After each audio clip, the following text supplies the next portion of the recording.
Dear teachers and friends, welcome to Australia Tamil channel. நாம last week ஃபுல்லாக வந்து எலெக்ஷனுக்காண்டி வந்து நம்ம லீவ் விட்டுருந்தோம். ஸோ இந்த வாரம் வந்து வீக் 9 அதுக்குண்டான சிலபஸ் வந்து போர்ஷன்ஸ் ஸ்டார்ட் பண்ணலாம். அப்படியே ரெகுலராக நாம் வந்து இதுக்கப்புறம் வந்து கண்டினியூஸாக படிச்சுக்கலாம். டெட்டு பேப்பர் 1 பேப்பர் 2 அப்புறம் பியூ எக்ஸாம் எஸ்டிடி எக்ஸாம் படிக்கிறவங்க எல்லாருக்கும் வந்து இது ரொம்ப யூஸ்ஃபுல்லாக இருக்கும். டிஎன்பிஎஸ்சி எக்ஸாம் படிக்கிறவங்களுக்கும் அது ரொம்பவே பயனுள்ளதாக இருக்கும். பாருங்கள், இன்னைக்கு வந்து 27ஆம் தேதி திங்கட்கிழமை. ஸோ தமிழில் வந்து 7th ஸ்டாண்டர்டில் இருக்கக்கூடிய 4th யூனிட் மட்டும் பார்க்குறோம். 4th யூனிட் டைம் இருந்தால் 4th யூனிட் ரொம்ப டைம் கன்வீனியண்ட்டாக இருந்தாலும் நம்ம 2 யூனிட் சேர்த்து 4th 5th 2 சேர்த்து கூட பார்த்துக்கலாம். சரி வாங்க, ஒன்லைனராக தான் இருக்குது, வீடியோஸ் பார்த்துக்கலாம் வாங்க. ஒன்லைனர் மாதிரி தான், ஜஸ்ட் வந்து நம்ம 1 மார்க்ஸ் மாதிரி தான் பார்க்க போகிறோம். ஃபஸ்ட்டு வந்து 7ஆம் வகுப்பில் பருவம் 1ல் இருக்கக்கூடிய இயல் 4. இயல் 4ல் என்ன பாடம்னு பார்த்தீங்கன்னா கலங்கரை விளக்கம். கலங்கரை விளக்கம் பாடம் வந்து கடற்பயணத்தை பற்றின ஒரு பாடம். இது கடற்பயணம் சென்று கரை திரும்ப தமிழர்கள் கண்ட தொழில்நுட்பம் என்ன அப்படின்னா கலங்கரை விளக்கம். அவர்கள் வந்து ஆக்சுவலி வந்து இது பார்த்தீங்கன்னா இந்த தொழில்நுட்பமே வந்து தமிழர்களால் கண்டுபிடிக்கப்பட்டது அப்படின்ற கலங்கரை விளக்கம். கடலுக்கு போயிடுது, இவ்வளோ கப்பல் வந்து கடலுக்கு போயிடுது, திரும்ப திரும்ப வரும்போது கப்பலில் வந்து நாலா பக்கமும் கடலில் வந்து ஒரே மாதிரி இருக்கும். ஸோ அதோட ஒளியை வச்சு, கலங்கரை விளக்கத்திலிருந்து வரக்கூடிய ஒளியை வச்சு திரும்ப வந்து அவங்க வீடு திரும்புவதற்காக கண்டறியப்பட்ட ஒரு தொழில்நுட்பம் தான் கலங்கரை விளக்கம். வானம் ஊன்றிய மதலை போல ஏனி சாத்திய ஏற்றொரு ஜென்னி என்ற வரியில் ஆசிரியர் யார்? கடியலூர் உருத்திரங்கண்ணனார். கடியலூர் உருத்திரங்கண்ணனார். இது கலங்கரை விளக்கம் பாடம். பாடல்ல அந்த பாடலை எழுதியவர் யாருன்னு பார்த்தீங்கன்னா கடியலூர் உருத்திரங்கண்ணனார். சரிங்களா, கடியலூர் உருத்திரங்கண்ணனார். வானம் ஊன்றிய மதலை போல ஏனி சாத்திய ஏற்றொரு ஜென்னி என்ற பாடலின் ஆசிரியர் யாருன்னு பார்த்தீங்கன்னா கடியலூர் உருத்திரங்கண்ணனார். சரி, அடுத்து பாருங்க, மதலை அப்படின்ற சொல்லுக்கான பொருள் என்ன? மதலை என்ற சொல்லுக்கான பொருள் என்ன?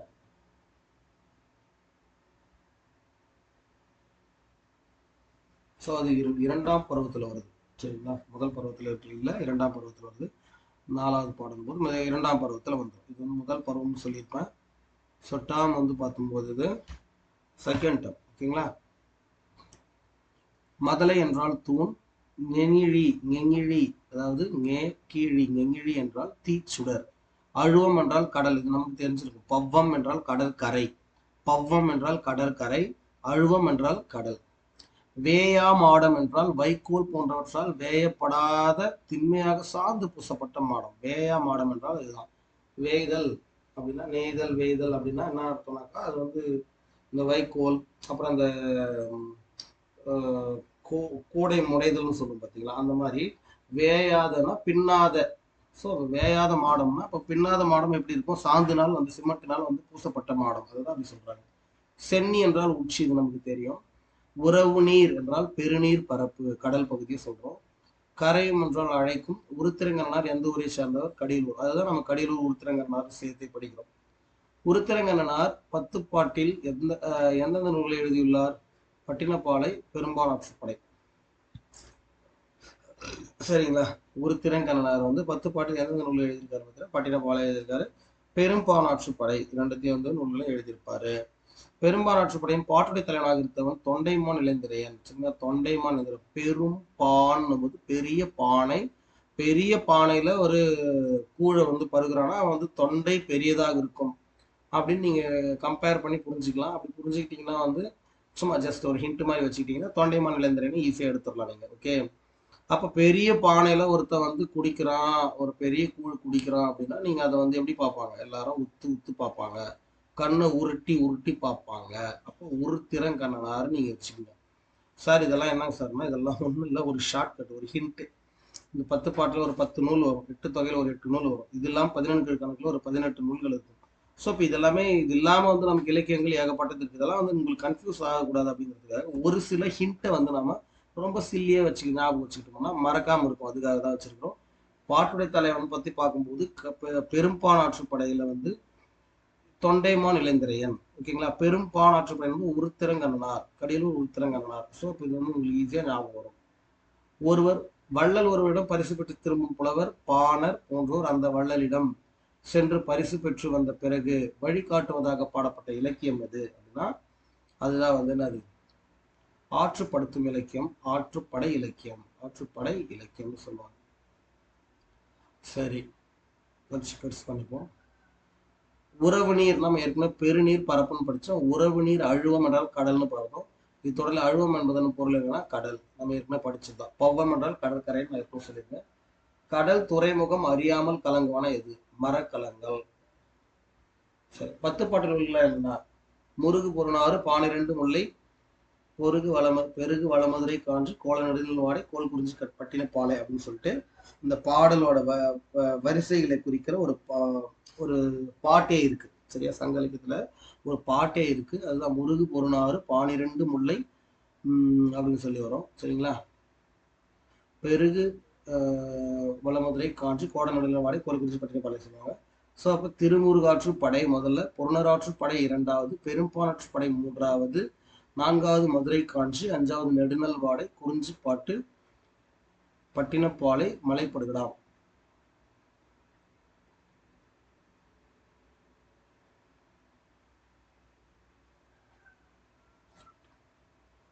ஸோ அதுதான் சொல்லுவாங்க.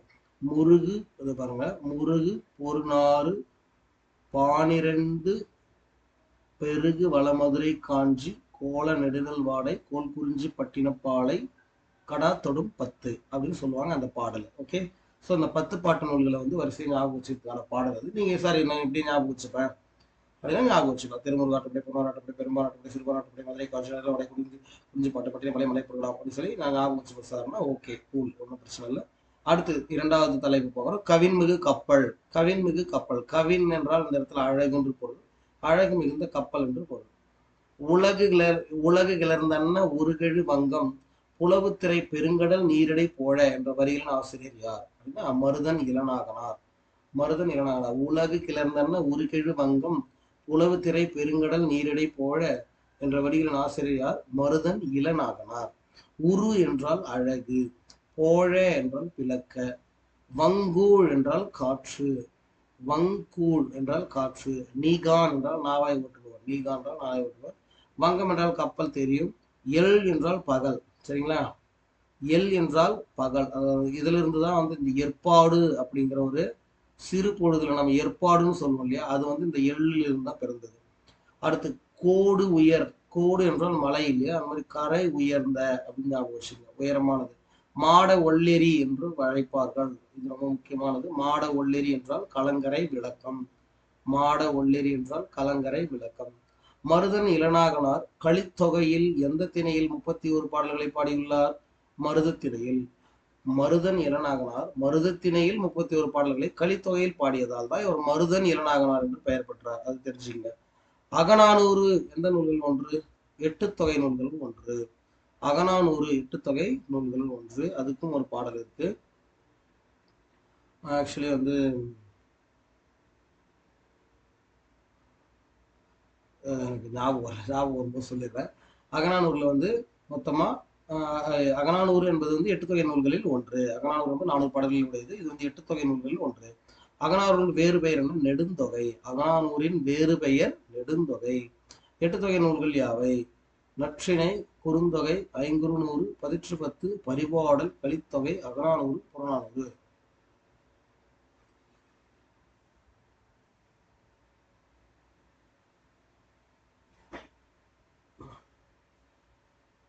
அதாவது நற்றிணை, குறுந்தொகை, ஒத்த 10 ஊங்கு பரிபாடல், கற்றறிந்தார் ஏற்றும் கலியோடு அகம் புறம் என்று இத்திரத்த 8 தொகை அப்படின்னு சொல்லி வரும்.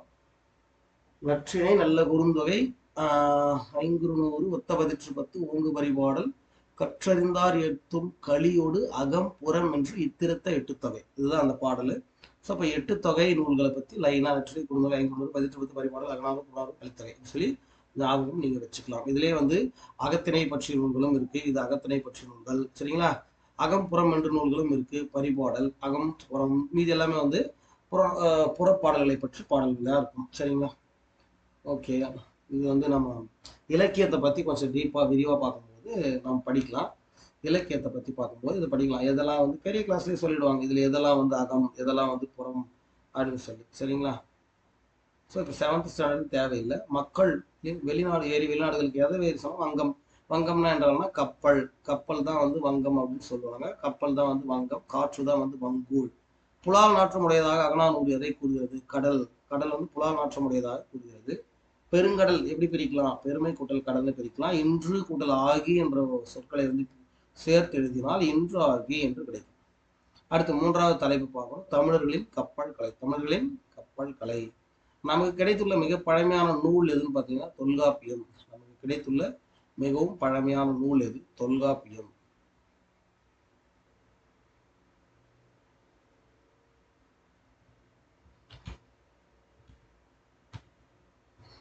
ஓகே, அடுத்து பாருங்க.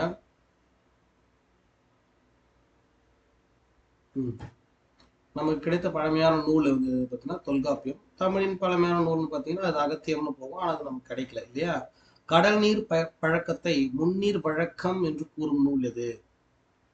கடல் நீர் பழக்கத்தை முன்னீர் வழக்கம் என்று கூறும் நூல் எது?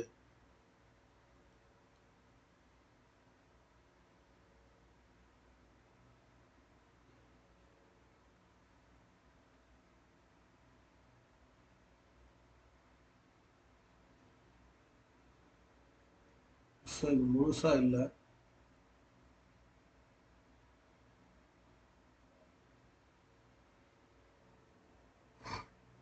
ஓகே, கடல் நீர் பயணத்தை முன்னீர் வழக்கம் என்று குறிப்பிடும் நூல் எதுன்னு பார்த்தீங்கன்னா தொல்காப்பியம். இங்க வந்து டைப்பிங் வந்து மறைஞ்சிருக்கு. பல வகையான கப்பல் பெயரினம் பெற்றுள்ள நிகண்டு எது? திவாகர நிகடா? சேந்தன் திவாகரம். சேந்தன் திவாகரம் தான் வந்து பார்த்தீங்கன்னா பல வகையான கப்பல்களோட பெயர்கள் இனம் பெற்றுள்ள நூல் அல்லது நிகண்டுன்னு சொல்லலாம். கடலோட கால்வல் நெடுந்தேர் கடலோடும் அது வந்து என்னன்னா கடலோடும் நாவாயும் ஓடா நிலத்து அப்படின்னு சொல்லி இது வந்து ஏகதேச உருவக அணி அப்படின்னு சொல்லி தமிழ்ல சொல்லுவோம். ஸோ அது வந்து பார்த்தீங்கன்னா திருக்குறள்ல இருந்து எடுக்கப்பட்ட ஒரு திருக்குறள். சரிங்களா? அதாவது நெடிய தேர் கால்களை உடைய தேரானது கடலில் ஓடாது, அதுபோல் கடலில் ஓடும் கப்பலானது நிலத்தில் ஓடாது, அது அந்தந்த இடத்தில் மட்டும்தான் அதோட வேலை செல்லுபடியாகும் அப்படின்னு சொல்லி சொல்லியிருப்பாரு.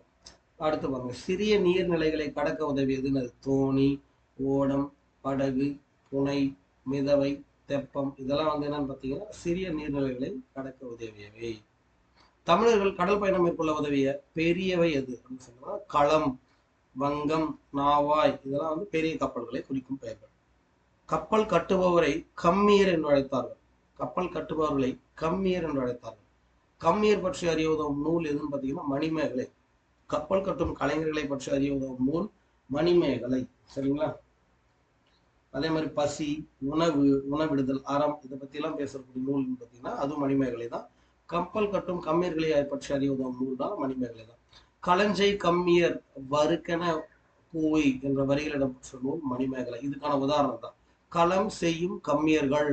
களம் செய்யும் கம்மியர்கள், கப்பலை செய்யக்கூடிய கம்மியர்கள், கப்பலை செய்பவர்களை கம்மியர்கள் என்று அழைத்த நூல் மணிமேகலை. பழங்காலத்தில் தமிழர்கள் பயன்படுத்திய மணி தற்போது எங்கு உள்ளது அப்படின்னு பார்த்தீங்கன்னா நியூசிலாந்து நாட்டு வெலிங்டன் அருங்காட்சியகத்தில் அமைக்கப்பட்டுள்ளது. பழந்தமிழர்கள் கப்பலின் பக்கங்களுக்கு எந்த வகையான மரங்களை பயன்படுத்தினார்கள்? தேக்கு அல்லது வெண்தேக்கு. கப்பலின் பக்கவாட்டிற்கு வந்து பயன்படுத்திய மரங்கள் வந்து தேக்கு அல்லது வெண்தேக்கு அப்படின்னு சொல்லுவாங்க. தேக்கு, வெண்தேக்கு இது ரெண்டு தான் பயன்படுத்தினாங்க. வெட்டுவாய் என்றால் என்ன? மரத்தின் வெட்டப்பட்ட பகுதியை வெட்டுவாய் என்பார்கள். சரிங்களா? கண்ணடை என்றால் இழைத்த மரத்தில் காணப்படும் உருவங்களை கண்ணடை என்று அழைப்பார்கள்.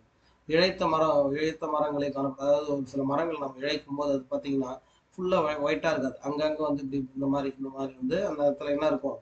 அந்த இடத்துல வந்து கருப்பு கருப்பா இல்லை இருக்கும் இல்லைங்களா? ப்ரௌனிஷா. ஸோ அதை தான் வந்து என்ன சொல்லுவாங்க பார்த்தீங்கன்னா கண் அடை அப்படின்னு சொல்லுவாங்க. கப்பலின் நீளம், அகலம் ஆகியவற்றை எதன் மூலம் கணக்கிட்டார்கள்? தச்சு முழம். தச்சு முழம் அதன் மூலம் தான் வந்து கணக்கிட்டார்கள். பழந்தமிழர்கள் பெரிய படகுகளின் முன்பக்கத்தை எந்த உருவங்களை கொண்டு உருவாக்கினார்கள்? யானை, குதிரை, அன்னம் ஆகிய உருவங்களை கொண்டு உருவாக்கினார்கள். கப்பலின் அடிப்பகுதியில் எதனை கொண்டு பூசினார்கள்? சுண்ணாம்பையும் சணலையும் கலந்து அரைத்து எண்ணெய் கலந்து கப்பலின் அடிப்பகுதியில் பூசினார்கள். ஸோ இந்த மாதிரியான கட்டிடக்கலை வந்து 50 ஆண்டுகள் ஆனாலும் பழுது பார்க்க வேண்டிய அவசியமே இல்லை என்று கூறினார். யாருன்னு பார்த்தீங்கன்னா ஆங்கில படகு தொழில்நுட்ப அறிஞர் வாக்கர். பாய்மர கப்பலின் வகைகள்னு பார்த்தீங்கன்னா பெரிய பாய்மரம், திருக்கை பாய்மரம் சொல்லுவாங்க, காண பாய்மரம், கோசு பாய்மரம்னு சொல்லுவாங்க. பாய்மர கப்பல்களை எதன் உதவினால் காற்றின் உதவினால் தான் வந்து பாய்மர கப்பல்கள் இயங்கும். பாய்மர கப்பல்களில் பயன்படும் சில வகை கயிறு வகைகள் யாவை? ஆஞ்சான் கயிறு, தாம்பாங்கயிறு, பேடாங்கயிறு, பளிங்கை கயிறு, முட்டாங்கயிறு, இளங்கயிறு, கோரிப்பாய் கயிறு போன்றவை. தமிழர்கள் கப்பல்களை பழுதடையாமல் கப்பல்களை பழுதடையாமல் உடைத்ததை கண்டு இத்தாலியை சேர்ந்த வியந்து பாராட்டி உள்ளார். யாரு? Marco polo. யாரு இத்தாலியை சேர்ந்த பயணி யாருன்னு பார்த்து,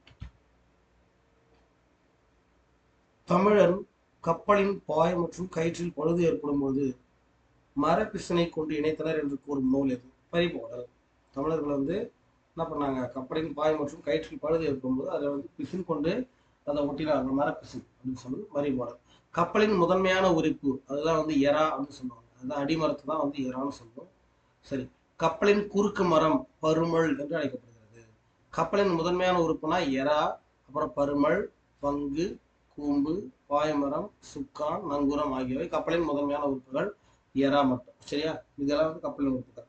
மரத்தினால் ஆன ஆணிகள் தொகுதி என்று அழைக்கப்பட்டன. கப்பல் செலுத்துவதற்கும் உரிய திசையில் திருப்புவதற்கும் முதன்மையான கருவியாக பயன்படுத்தப்படுவது சுக்கான். கப்பலை ஒரு இடத்தில் நிலையாக நிறுத்தி வைக்க உதவும் உறுப்பு நங்கூரம். இது நமக்கு தெரியும். சமுக்கு என்னும் கருவியை கப்பலில் பயன்படுத்தியதாக கூறும் நூல் கப்பல் சாத்திரம். கப்பல் சாத்திரம்னு ஒரு நூலே இருந்திருக்கு. அதில் சமுக்கு என்ற கருவியை பயன்படுத்தினார்கள் அப்படின்னு சொல்லியிருக்காங்க. பழந்தமிழர்கள் கடலில் கப்பல் எவ்வாறு செலுத்தினார்கள்? காற்றின் திசையை அறிந்து கப்பல் செலுத்தினார்கள். கப்பல் செலுத்துவோரை எவ்வாறுலாம் அழைச்சாங்க? மீகாமன், மாலுமி, நீகான், கப்பலோட்டி, இந்த மாதிரிலாம் அழைச்சாங்க. நளியிரு முன்னீர் நாவாய் ஊட்டி வழிதொழில் ஆண்ட உறவும் மருக என்று புறநானூற்று நூல் குறிப்பிடுகிறது. நளியிரு முன்னீர் நாவாய் ஊட்டி வழிதொழில் ஆண்ட உறவன் மருகன்னு சொன்னா புறநானூற்று வரிகள். கடலில் செல்லும் கப்பல்களுக்கு துறைமுகம் இருக்கும் இடத்தை காட்டுவதற்காக அமைக்கப்படுவது கலங்கரை விளக்கம். பழந்தமிழர் எத்தனை வழிகாட்டிகளாக பயன்படுத்தி கடல் பயணம் செய்திருக்கலாம் என்ற கருத்தும் உள்ளது. எதனை வழிகாட்டியாக பயன்படுத்தி? ஆமைகள் அது சொல்லுவாங்க, நம்ம இங்கிலீஷ்ல படிச்சிருப்போம். அதை அரிபடாவா. ஸோ அது எந்த இடத்துல குழந்தையா இருக்கும்போது முட்டை பொறிச்சதோ அதே இடத்துக்கு திரும்பி அது பெருசாகி வளர்ந்து முட்டை வைக்கிறதுக்கு வரும்னு சொல்லி அது ஒரு மிஸ்ட்ரியாவே இருக்கு. அது இப்படின்னு கண்டுபிடிக்க முடியல. ஸோ கடல் ஆமைகளை தமிழர்கள் வழிகாட்டியா பயன்படுத்தியிருக்கலாம்னு சொல்றாங்க. களம் தந்த பொற்பரிசம் கழித்தோணியால் கரை சேர்க்குந்து என்ற பாடல் வரிகள் புறநானூற்று வரிகள். நாம் ஏற்கனவே சொன்ன நளியிரு முன்னீர் நாவாய் ஊட்டி வழிதூடில் ஆண்ட உறவன் மருக என்ற வரிகளும் புறநானூற்றில் இடம்பெற்றிருக்கின்றன. அது மட்டும் இல்லாம களம் தந்த பொற்பரிசம் கழித்தோணியால் கரை சேர்க்குந்து என்ற வரிகளும் புறநானூற்று வரிகள். அருங்கலம் தீயர் நீர்மிசை நிவக்கும் பெருங்களி வங்கம் என்ற நூல்கள் 10 அந்த நூலில் இடம்பெற்ற வரிகள். பூம்புகார் துறைமுகத்திலிருந்து கப்பல்களின் மூலம் ஏற்றுமதியும் இறக்குமதியும் செய்யப்பட்டதை விரிவாக விளக்குகின்ற நூல் எது? பூம்புகார் துறைமுகத்திலிருந்து கப்பல்களின் மூலம் பொருள்கள் ஏற்றுமதியும் இறக்குமதி செய்யப்பட்டதை விரிவாக விளக்கும் நூல் பட்டினப்பாலை. உலகு கிளர்ந்தன்ன உருகெழு வங்கம் என்ற நூல் தெரியும். உலகு கிளர்ந்தன்ன உருகெழு வங்கம் என்ற வரி இடம்பெற்ற நூல் அகநானூறு. உலகு கிளர்ந்தன்ன உருகெழு வங்கம் என்றால் அகநானூறு. பழந்தமிழர்கள் கப்பலின் நீர்மட்டம் வைப்பிற்கு எந்த வகையான மரங்களை பயன்படுத்தினார்கள்? வேம்பு, இலுப்பை, புன்னை, நாவல் இந்த 4 மரங்கள் தான் பயன்படுத்தியிருக்கிறாங்க. தமிழர்கள் சிறிய நீர்நிலைகளை கலக்க நாம் ஏற்கனவே சொன்ன தோணி, ஓடம், தெப்பம் அப்படின்லாம் அந்த மாதிரி. தொல்காப்பியம் கடல் பயணத்தை எவ்வாறு குறிப்பிடுகிறது? முன்னீர் வழக்கம் என்று குறிப்பிடுகிறது. கப்பலை உரிய திசையில் திருப்புவதற்கு பயன்படும் கருவி சுக்கான். கப்பல் கட்டுவதற்கு பயன்படும் மர ஆணிகளை தொகுதி என்பார்கள். கப்பல் உழைத்து நிலையாக நிற்க உதவுவது நங்கூரம். இழைத்த மரத்தில் காணப்படுகின்ற உருவங்களை கண்ணடை என்பார்கள். கண்ணடை என்று கூறுவார்கள். ஆழ்கடலின் அடியில் சில அடுத்த டாபிக் பார்க்கிறோம். அறிவியல் புனைக்கதைகளின் தலைமகன் என்று ஜூல்ஸ் வான் அவர்களே சொல்லுவாங்க. அறிவியல் புனைக்கதைகளின் தலைமகன் என்று அழைக்கப்படுபவர், அதாவது அந்த science fiction stories, the father of science fiction stories. ஓகேங்களா? The father of science fiction story is Jules Verne. ஓகேங்களா? ஸோ அதுதான் இங்கிலீஷ் தமிழில் சொல்லியிருக்காங்க. ஜூல்ஸ் வெர்ன் எந்த நாட்டை சேர்ந்தவர்னா பிரான்ஸ் நாட்டை சேர்ந்தவர். ஜூல்ஸ் வெர்ன் படைத்த புதினங்கள் என்னன்னு பார்த்தீங்கன்னா 80 நாளில் உலகத்தை சுற்றி பூமியின் மையத்தை நோக்கி ஒரு பயணம், ஆழ்கடலின் அடியில் சொல்லி 3 வகையான நூல்கள் எழுதியிருக்காரு. அடுத்து இலக்கிய வகை சொற்கள், கிராமர் பார்க்குற இலக்கணம். ஓர் எழுத்து தனித்து நின்றோ அல்லது ஒன்றுக்கு மேற்பட்ட எழுத்துக்கள் தொடர்ந்து வந்தோ பொருளை தருமாயின் அது சொல் எனப்படுகிறது. சொல் எனும் பொருள் தரும் சொற்கள் வேறு எதனம் இருக்கிறதா என்றால் மொழி என்றாலும் சொல்லுதான் அர்த்தம், பதம் என்றாலும் சொல்லுதான் அர்த்தம், கிளவி என்றாலும் சொல் என்றுதான் அர்த்தம். சரிங்களா? இலக்கண முறைப்படி சொற்கள் எத்தனை வகையாவை? 4 வகைப்படும். என்னெல்லாம்? பெயர் சொல், வினைச்சொல், இடைச்சொல், உரிச்சொல்.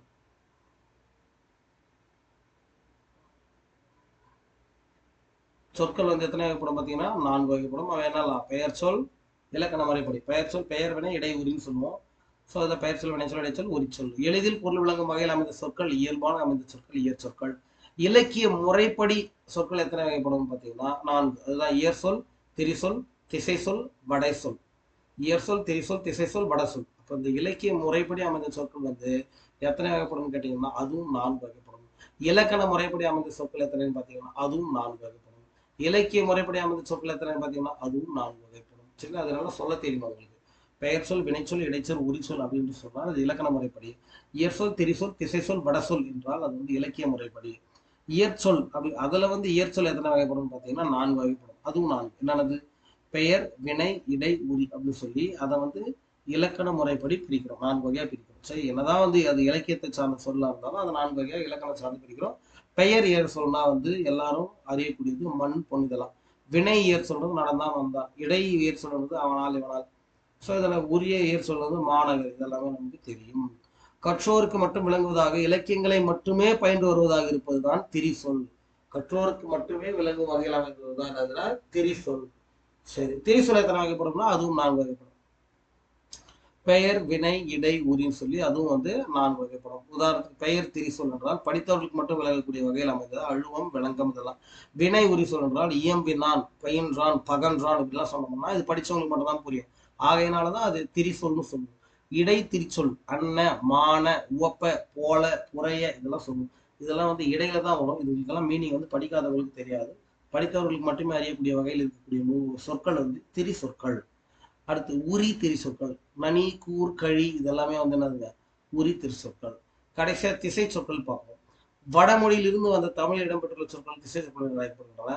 அது 2 தான். ஒன்று வந்து தற்சமயம் என்பது தற்பவம் என்று மாத்திருக்காங்க. தற்சமயம் என்பது தற்பவம். வட சொற்கள் எத்தனை வகை பிரிக்கலாம்? அவையாவை 2 வகையா. ஒன்று தற்சமம், தற்பவம் அப்படின்னு சொல்லி. ஓகேவா? வடமொழியிலிருந்து தமிழ் இடம்பெற்ற சொற்கள் என்னன்னா வட சொற்கள்னு சொல்லுவோம். இந்த வட சொற்களை 2 வகையா பிரிக்கலாம். ஒன்று வந்து தற்சமம், தற்பவம் அப்படின்னு என்னன்னா பாருங்க. அந்த வார்த்தையை அப்படியே பயன்படுத்துறது வந்து தற்சமம், தற்பவம். அதுக்கு ஈக்குவலா பயன்படுத்துவது தற்சமம். நீங்க சொல்லுவாங்க பாருங்க. வடமொழியில் இருப்பது போன்றே தமிழில் எழுதுவதை தற்சமம் என்பார்கள். சமமா. இப்போ வடமொழியில வந்து ஜிலேபின்னு சொன்னோம்னா நாம அதை அப்படியே ஜிலேபி அப்படின்னு நம்ம பயன்படுத்துறோம் அப்படின்னா இதுக்கு பேர் என்னதுங்க? தற்சமம். சமமா அப்படியே பயன்படுத்துது. தற்பவம்னா புதிய வார்த்தை. அதுக்கு பதிலாக ஒரு புதிய வார்த்தையை நம்ம உருவாக்கணும். சரியா? அந்த மாதிரி இருக்கு. உதாரணம் இருக்கு சொல்ற பாருங்க. வடமொழியில் இருப்பது போலவே அதே தமிழ் எழுத்துக்களால் மாற்றி எழுதுவது தற்பவம் எனப்படுகிறது. பெயர் இயற் சொல்லுக்கு எடுத்துக்காட்டுங்கன்னா இயற் சொல்னா இயல்பாக அமைந்த சொற்கள். அதுல ஒரு பெயரா இருக்கும்போது மண்ணு, பொண்ணு, காத்து எல்லாம் சொல்லிக்கலாங்க. அடுத்து வினை இயற் சொல்லுக்கு எடுத்துக்காட்டு. இயல்பாக அமைந்த சொற்கள் தானே. நட, வா, போ இந்த மாதிரி சொல்லலாம். இடை இயற் சொல்லுக்கு எடுத்துக்காட்டு அவனை, இவனை, அவனால், இவனால் இது எல்லாமே இடை இயற் சொல். உரி இயற் சொல்றாங்க மாநகர், பெரிய நகரம் என்ற அர்த்தம். மா என்றால் பெரியது என்பது எல்லாருக்குமே தெரியும். அது என்னதான் உரி சொல்லா இருந்தாலும் அது இயல்பான சொல்லாக இருக்கிறது. இயற்சொல். இயற்சொல் என்னது? அனைவரும் கேட்டவுடனே பொருள் கொள்ளும் வகையில் அமைந்தது சொற்கள் தான் இயற்சொற்கள்.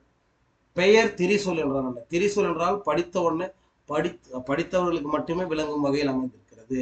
பெயராகவும் இருக்கணும். பவ்வம், அழுவம், வங்கம் இதெல்லாம் வந்து படித்தவர்களுக்கு மட்டுமே அந்த ஒரு பொருள் தெரியும்ன்றதுனால இது வந்து திரிசொல். அதாவது பெயர் திரிசொல்னு சொல்லலாம். வினை திரிசொல் இதே போல படித்தவர்களுக்கு மட்டும் புரிந்து கொள்ள வகையில இயம்பினான், பயின்றான் நான் ஏற்கனவே சொன்னேன்ல. அடுத்து இடை திரிசொல் மான, அண்ணன் இதெல்லாம் படிச்சுட்டு இருக்கோம். உரி திரிசொல் மா, நனி, கூர், கழி இதெல்லாமே. ஒரு பொருள் குறித்த பல திரி சொற்கள் எடுத்துக்காட்டு. திரி சொற்கள் ஒரே ஒரு பொருள் இருக்கும் ஆனா பல வங்கம், நாவாய், அம்பி, தெப்பம் இதெல்லாமே வந்து என்னது? களம் இதெல்லாமே வந்து கப்பலை குறிக்கக்கூடிய சொற்கள். இதெல்லாம் திரி சொற்கள். ஏன் சார்னா திரி சொற்கள் என்பவை படித்தவர்களுக்கு மட்டுமே விளங்கக்கூடிய வகையில் அமைந்தவை. ஒவ்வொன்றையும் திரும்ப திரும்ப சொல்லிட்டு இருக்கேன், கவனிச்சுக்கங்க. ஸோ படிக்கலனா கூட இதை காதல் வாங்கினீங்கன்னா கூட ரொம்ப பெஸ்ட்டாக இருக்கும். ஓகே, இதெல்லாம் வந்து மூன்றும் கப்பல் என்னும் ஒரே பொருளை தரும் சொற்கள். பல பொருள் குறித்த ஒரு திரி சொல்லும் இருக்கிறது. இதழ். இதழ் வந்து பூவின் இதழ் இதழ்னு சொல்லுவோம். மனிதர்களின் உதடு பகுதியை வந்து இதழ்னு சொல்லுவாங்க. அதே போல வந்து மாத இதழ், பருவ இதழ், வார இதழ்னு சொல்லிட்டு மேகசைன்ஸ், நியூஸ் பேப்பர்ஸ் வந்து இதழ்னு சொல்லுவோம். அந்த மாதிரி நிறைய இருக்கு. வட சொல் எடுத்துக்காட்டு தெரிஞ்சு, அதாவது வட சொற்களை தற்சமம், தற்பவம் சொல்லிட்டு 2 வகையா பிரிக்கிறோம். தற்சமம்னா அங்க இருக்கிறது அப்படியே பயன்படுத்துறோம். தற்பவம்னா அதுக்கு மேல புதுசா வார்த்தை கண்டுபிடிக்கிறோம். பாத்தீங்கன்னா வட சொல் எடுத்துக்காட்டு வருடம், மாதம், கமலம், விடம், சக்கரம் இதெல்லாம் வந்து என்னது வட சொற்கள் தான். வடநாட்டுல இருந்து பயன்படுத்தக்கூடிய சொற்கள். திசை சொல் எடுத்துக்காட்டுங்க சாவி, சன்னல், பண்டிகை, ரயில் போன்றவை. இது எல்லாமே என்னது திசை சொற்கள். வேற ஒரு வட சொற்களாக பயன்படுத்த வேற ஒரு திசையிலிருந்து வேற ஒரு நாட்டிலிருந்து நம்ம பயன்படுத்துகிற வார்த்தைகள் சொல்லலாம். தற்சமம் என்பால் கமலம், அலங்காரம் இதெல்லாம் வந்து தற்சமம். அங்க இருக்கிறத அப்படியே யூஸ் பண்ணிக்கிறோம். கமல் அப்படின்னு சொல்லுவாங்க. கமல் பார்த்தீங்கன்னா தாமரை, அதுதான் வந்து கமலம்னு பயன்படுத்துறோம்.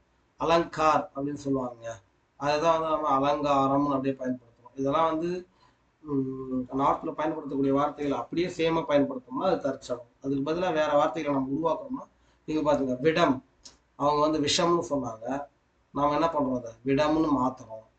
அப்ப விஷம்னே பயன்படுத்தினீங்கன்னா அது வந்து தற்சமம்னு சொல்லுவாங்க.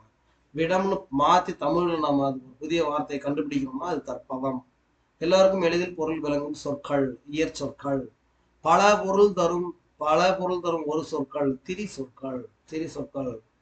ஏன்னா அது படிச்சவங்களுக்கு மட்டுமே புரியக்கூடிய சொற்கள். வடமொழி என்று அழைக்கப்படும் மொழி அது சமஸ்கிருத மொழி. பெற்றம் என்பது எவ்வகையான சொல்? திசை சொல். பெற்றம் திசை சொல். ரத்தம் என்பது எவ்வகை சொல்? வட சொல். ரத்தம் என்பது வட சொல். குருதி என்பதுதான் வந்து தமிழ் சொல். அழுவம் என்பது எவ்வகை சொல்? திரி சொல். அழுவம் என்பது திரி சொல். ஏன் சார் அழுவம்னா வந்து கடல் அப்படின்னு நமக்கு தெரியும், எல்லாருக்குமே தெரியும்னா படித்தவர்களுக்கு மட்டுமே தெரியும் அப்படின்னா திரி சொல் சொல்லுவோம். சோறு என்பது எவ்வகையான சொல்? சோறு என்பது எவ்வகை சொல் அப்படின்னு சொல்லுவாங்க. இயல்பாக அமைந்த இயற் சொற்கள் நாம் சொல்லிக்கலாம். லைட் ஹவுஸ் என்றால் கலங்கரை விளக்கம். ஓஷன் என்றால் பெருங்கடல். மெரைன் டெக்னாலஜி என்றால் கப்பல் தொழில்நுட்பத்தை சொல்றாங்க. மெரைன் கிரீச்சர் என்றால் கடல்வாழ் உயிரினங்கள். சப்மர் என்றால் நீர்மூழ்கி கப்பல். ஹார்பர் துறைமுகம். ஸ்டார்ம் புயல். செயிலர் மாலுமி. ஆங்கர் நங்கூரம். ஷிப்யார்ட் என்றால் கப்பல் கட்டுகிறது, கப்பல் தளம். சரிங்களா? ஸோ இது வரைக்கும் நான் என்ன பார்த்துருக்கோம்னு பார்த்தீங்கன்னா நான்காவது பாடமா ஆமாம் 7ஆம் வகுப்புல 2ஆம் பருவத்தில் முதல் பாடம். நீங்கள் ஒட்டுமொத்தமாக பார்த்தீங்கன்னா 4th unit Tamil 7th Tamil 4th unit வந்து நமக்கு ஃபுல்லாக 1 மார்க்ஸ் டைப்பில் 1 by 1 பார்த்துருக்கோம். சரிங்களா? சரி, நாளைக்கு நம்ம இங்கிலீஷ் பார்க்கலாம். ஓகேங்களா? ஸோ இப்போ இதை வந்து நீங்கள் அப்படியே படிச்சுக்கோங்க. கம்மிங் சண்டே வர சண்டே வந்து உங்களுக்கு எல்லாருக்கும் என்ன இருக்கும்? டெஸ்ட் இருக்கும். அதை வந்து மறக்காமல் நீங்கள் எழுதணும். சரியா? நன்றி, வணக்கம்.